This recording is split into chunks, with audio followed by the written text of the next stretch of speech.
Hi, my name is Sharon. I have recently completed my internship in Unified Mentor with span of May to July. During this internship, I had learned how to use Python, data extraction, and created the various visualization such as pie charts, visualizations, and such as some of the things which I have been learned bar graphs additionally.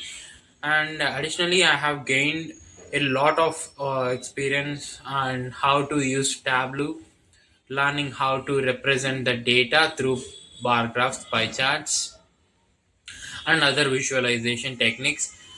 This experience has significance uh, enhanced my data on analyze and visualization skills.